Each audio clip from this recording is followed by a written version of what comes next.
목걸이. 그녀는 아름답고 매력적이었지만 불행하게도 신의 판단착오로 가난한 집안에서 태어난 듯한 여자였다. 그녀는 지참금도 한 푼 없었고 물려받은 유산도 없었으며 때문에 부자이고 훌륭한 남자들과 가까워질 아무런 기회조차 없었다. 그래서 그녀는 결국 국민교육청의 한 말단 공무원과 결혼을 하게 되었다. 그녀는 몸치장을 할 수가 없어서 수수하였기에 사회 밑바닥에 떨어진 것처럼 불행하였다. 여자들이란 지체도 혈통도 소용이 없고 다만 그들의 아름다움과 우아함 그리고 매력만이 태생과 가문을 대신하기 때문이다. 타고난 섬세함, 우아한 몸가짐, 부드러운 마음씨만이 그들의 유일한 계급이었고 그 덕분에 서민층의 처녀라도 부잣집에 시집갈 수가 있는 것이다. 그녀는 자기는 온갖 우아한 것과 온갖 사치를 위해 태어났다는 생각이 들 때마다 괴로웠다. 그녀는 자기의 초라한 집과 벽, 망가진 의자들과 낡은 카페트를 보는 것에 고통을 느꼈다. 자기 계급의 다른 여자는 느끼지도 못할 이런 모든 것들이 그녀를 언제나 괴롭히고 화나게 하였다. 보잘것없는 자기의 살림살이들을 청소하고 있는 브르타뉴 태생의 하녀를 보고 있으면 마음속에서 슬픔과 함께 헛된 몽상이 되살아나곤 하는 것이었다. 동양적인 정취가 풍기는 벽지를 바르고 높다란 청동 촛대로 불을 밝힌 아늑한 응접실을 환상 속에서 그렸으며 또 난로의 열기 때문에 졸음이 와서 커다란 안락 의자에서 잠이 든 짧은 바지를 입은 두 명의 키 큰 하인들을 그려보았다.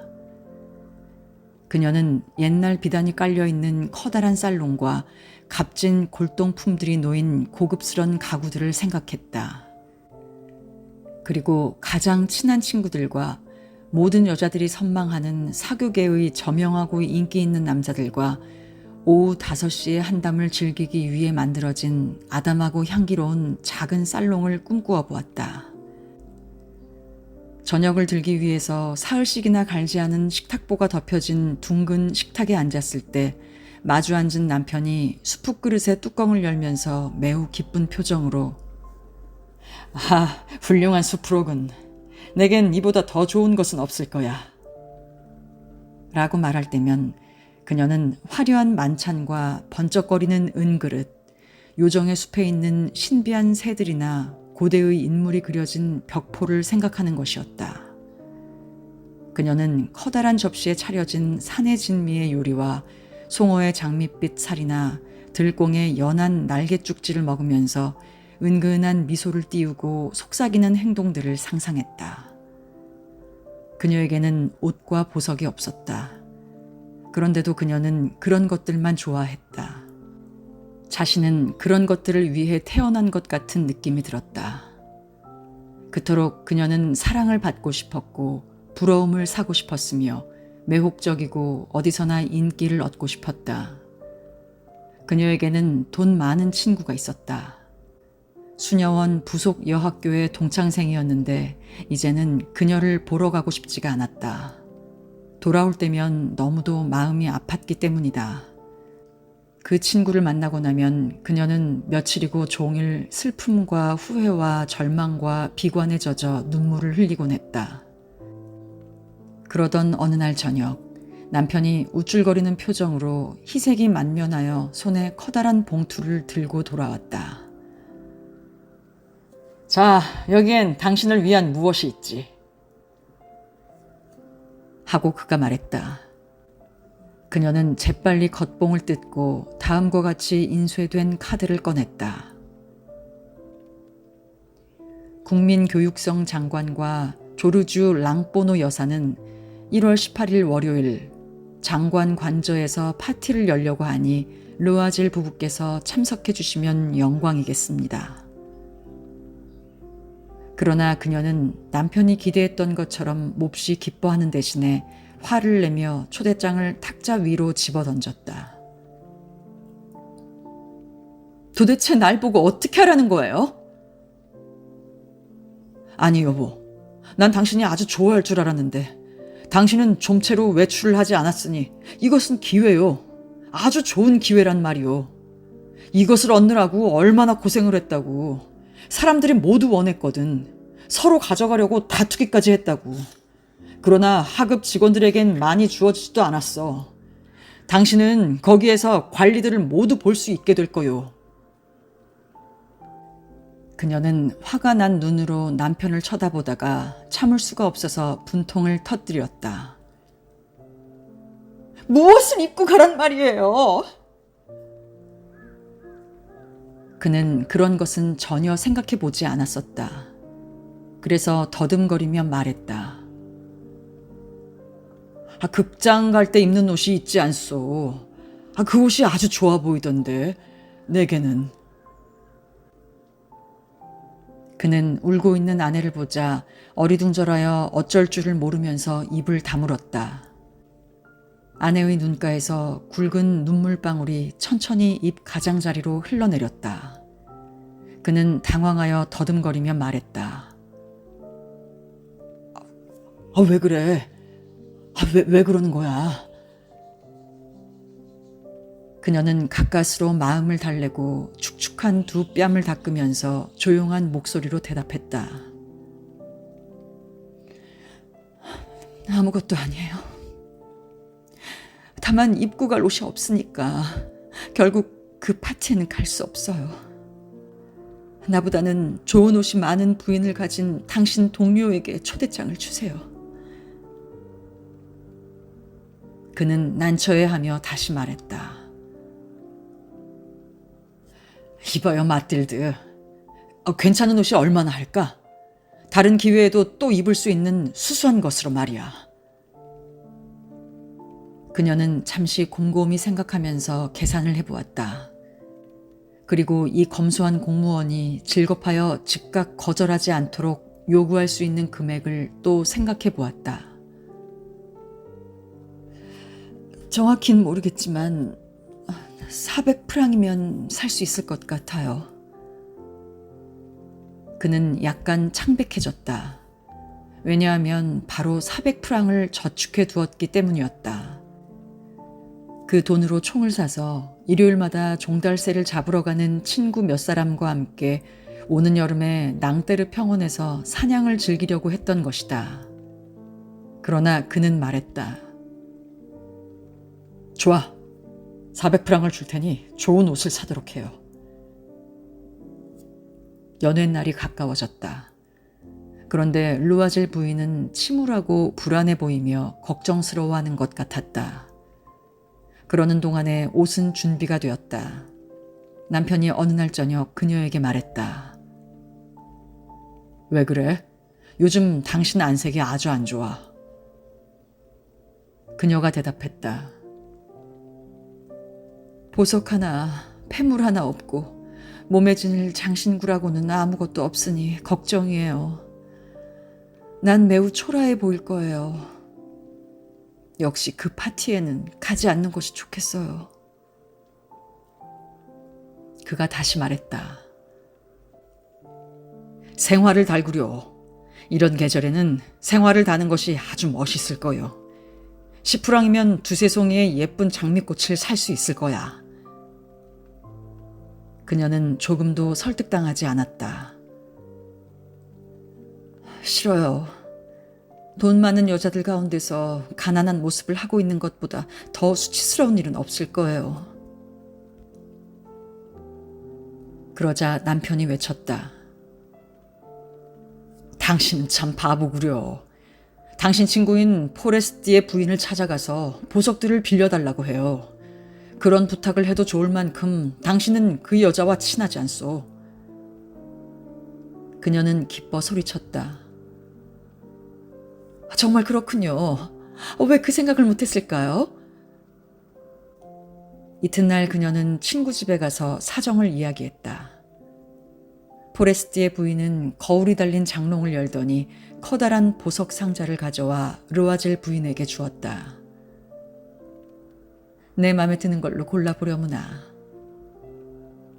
그녀는 우선 팔찌들을 보았고 그 다음에는 진주 목걸이들을, 그리고 금으로 정교하게 세공된 훌륭한 베니스제의 십자가를 보았다. 그녀는 거울 앞에서 장신구두를 달아보면서 망설였다. 어떤 것으로 할지 마음을 정할 수가 없었다. 그녀는 여전히 망설이면서 물었다. 다른 것은 없어? 잊고 말고 찾아봐. 어떤 것이 내 마음에 들지 모르겠구나. 그 순간 그녀는 까만 공단 상자 속에서 눈부시게 아름다운 다이아몬드 목걸이를 발견했다. 그녀의 심장이 허황된 욕심으로 뛰기 시작했다. 그것을 드는 그녀의 손이 떨렸다.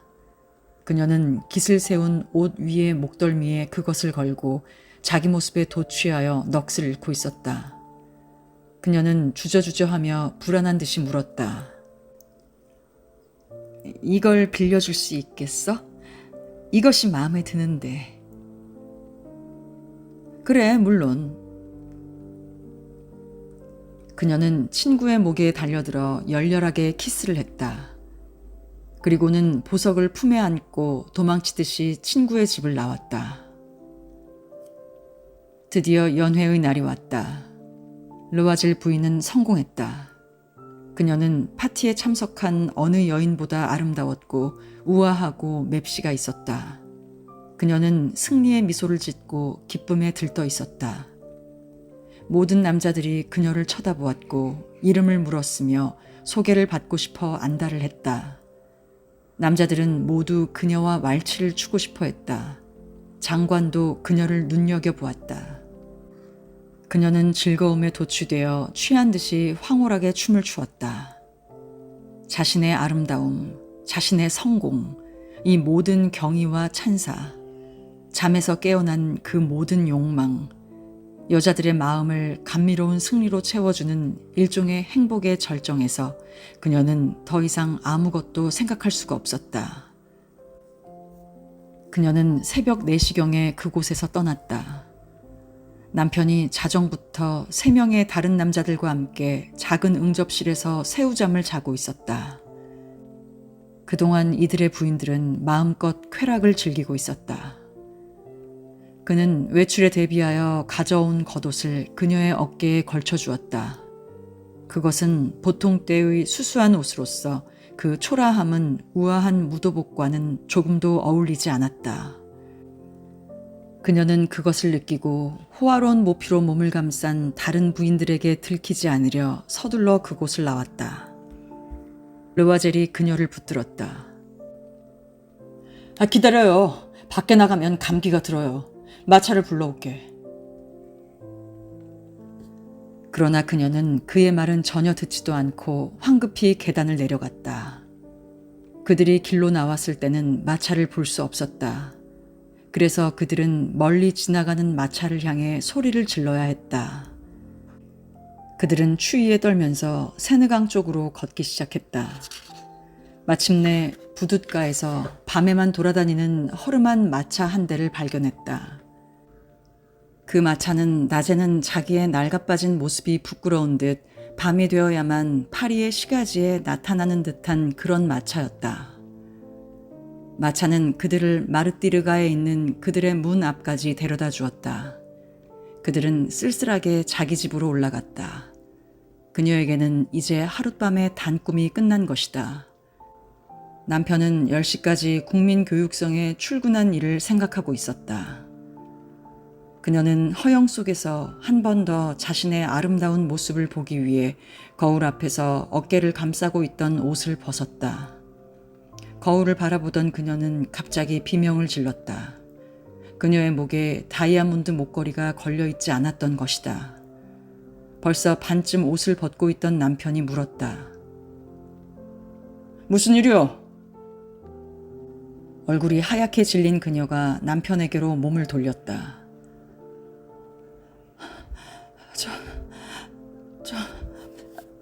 포레스티의 부인의 목걸이가 없어졌어요. 그가 몸을 벌떡 일으키며 소리를 질렀다. 뭐라고? 어떻다고? 그럴 리가 없어. 그들은 옷의 갈피와 외투자락, 주머니 속 할 것 없이 모든 곳을 다 뒤져보았다. 그러나 끝내 목걸이를 찾을 수 없었다. 그가 물었다. 무드회장을 나올 땐 확실히 그것이 있었지? 네, 국민교육청의 현관에서도 분명히 그것을 만져보았어요. 그런데 길에서 잃어버렸다면 떨어지는 소리를 우리가 들었을 텐데. 마차 안에 있을 것이 틀림없어. 네, 아마 그럴지도 몰라요. 마차의 번호를 알고 계세요? 몰라. 당신은 번호를 보지 않았어? 아니요. 그들은 낭패하여 서로 멍하게 바라보았다. 마침내 르와젤이 옷을 다시 입었다. 우리가 걸어왔던 길을 모두 다시 걸어가며 찾아보겠소. 하고 그가 말했다. 그리고 그는 밖으로 나갔다. 그녀는 야회복을 입은 채로 잠자리에 누울 기력이 없어 불도 켜지 않고 아무 생각 없이 의자 위에 쓰러져 있었다. 7시경에 남편이 초췌한 얼굴로 돌아왔다. 그는 아무것도 찾아내지 못하였다. 그는 경찰국과 신문사에 가서 현상 광고를 냈고 작은 마차 회사에도 들렀다. 희망의 낌새가 보이는 곳은 모조리 찾아갔다. 그녀는 이 끔찍한 실수 앞에서 심히 불안한 상태로 온종일 남편을 기다렸다. 르와젤은 저녁 때가 다 되어 움푹 들어간 눈에 창백한 얼굴로 돌아왔다. 그는 아무것도 발견하지 못한 것이다. 당신 친구에게 목걸이에 고리가 부러져 그것을 수선하고 있다고 편지를 써야겠어. 그러면 다시 찾아볼 시간을 벌게 될 테니까. 그녀는 그가 불러주는 대로 편지를 썼다. 일주일이 지나자 그들은 모든 희망을 잃어버렸다. 그동안 5년쯤 늙어버린 것 같은 르와젤이 단안을 내렸다. 그 보석을 다른 것으로 대신할 생각을 해야 되겠어. 그들은 다음 날 목걸이가 들어있던 상자를 가지고 상자 안에 이름이 적혀있는 보석상으로 갔다. 보석상에는 장부를 뒤적였다. 저는 이 목걸이를 팔지 않았습니다, 부인. 보석 상자만 팔았나 봅니다. 그들은 하루 종일 보석상들을 발이 부르트도록 돌아다녔다. 비슷한 다른 목걸이를 찾느라고 두 사람은 모두 슬픔과 고민으로 병이 날 지경이었다. 그들은 마침내 빨레 르와이알의 한 상점에서 그들이 찾던 것과 아주 흡사한 다이아몬드 목걸이를 찾아낼 수 있었다. 그 값은 4만 프랑이었다. 주인은 3만 6천 프랑이면 팔겠다고 했다. 그래서 그들은 사흘 이내에는 그것을 팔지 말라고 보석 상인에게 부탁했다.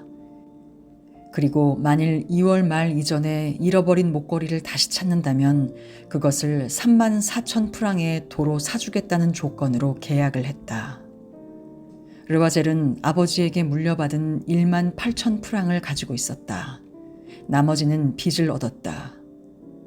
그는 돈을 빌었는데 한 사람에게는 1천 프랑, 다른 사람에게는 500프랑, 여기에서는 5루이, 저기에서는 3루이를 부탁했다.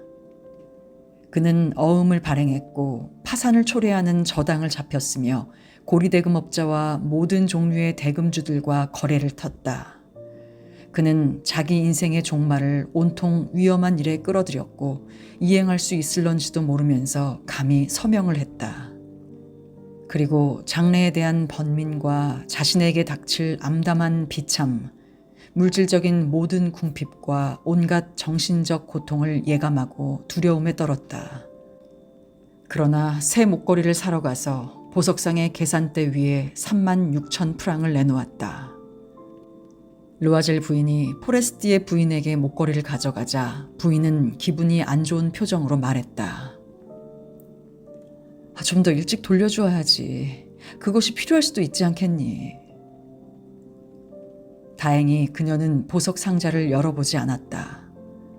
르와젤 부인은 친구가 상자를 열어볼까봐 가슴이 떨렸다. 만일 바꿔치기한 물건이라는 것을 알게 된다면 그녀는 어떻게 생각할까? 무엇라고 말할까? 자기를 도둑으로 여기지 않을까?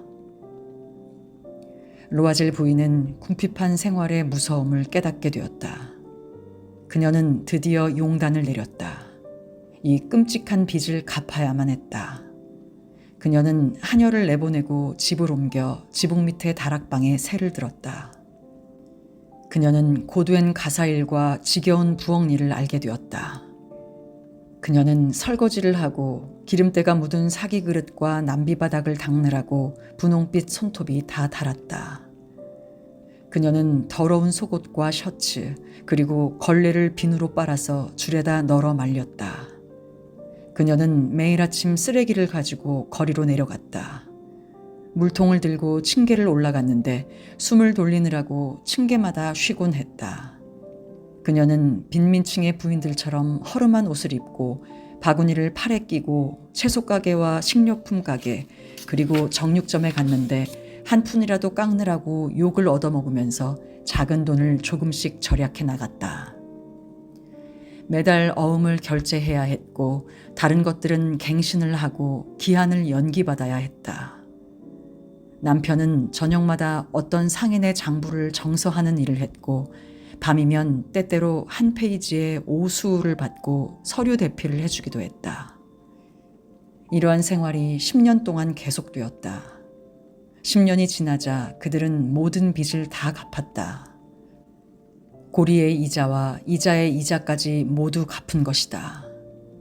르와젤 부인은 이제는 늙어 보였다.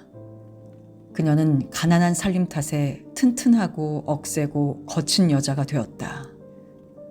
빗질도 잘 하지 않았으며 치마는 되는 대로 걸치고 손등은 빨갛게 부르텄다. 그녀는 큰 소리로 짓거리며 마룻바닥을 걸레로 박박 문지르곤 했다.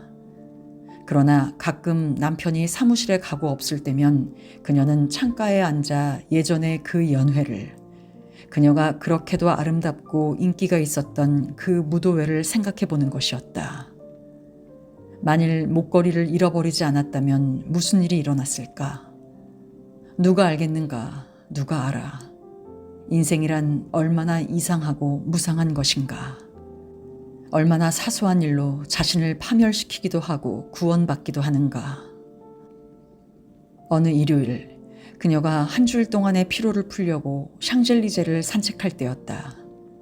그녀는 어린아이 하나를 데리고 산보하는 한 여자를 보았다. 포레스티의 부인이었다. 그녀는 여전히 젊고 아름다웠으며 매력적이었다. 르와젤 부인은 깜짝 놀랐다. 그녀에게 말을 걸까? 그래, 물론이야. 이제 빚을 다 갚았으니까 모든 것을 말하리라. 이야기하지 못할 이유가 없자는가. 그녀가 다가갔다. 안녕, 잔느. 상대방은 그녀를 전혀 알아보지 못하고 너무나 가난해 보이는 초라한 여자가 그렇게도 정답게 부르는 데에 놀랐다. 포레스티의 부인은 당황하여 더듬거리며 말했다. 그런데 부인, 누구신지 정말 모르겠는데 잘못 보신 것 같군요. 나 마틸드 르와젤이야. 그 친구는 놀라서 소리를 질렀다. 어머나, 가엾은 마틸드, 어떻게 이렇게 변할 수가 있니? 그래, 너와 헤어진 이후로 참 힘든 나날이었지. 아주 비참했어. 너 때문에 그런 거야. 나 때문이라니, 도대체 그게 무슨 말이니? 너 국민교육서에 연회에 가기 위해서 내게 빌려주었던 그 다이아몬드 목걸이 생각나? 그래. 그런데 그걸 내가 잃어버렸었어. 뭐라고? 넌 그걸 내게 도로 가져왔잖니. 아주 비슷한 것으로 다른 것을 가져다 준 거야. 그리고 우리가 그것을 갚는데 10년이 걸렸어. 아무것도 없는 우리로서는 쉬운 일이 아니었다는 걸 너도 알 거야. 이제 드디어 끝났어. 그래서 몹시 기쁘단다. 포레스티의 부인이 발걸음을 멈추었다.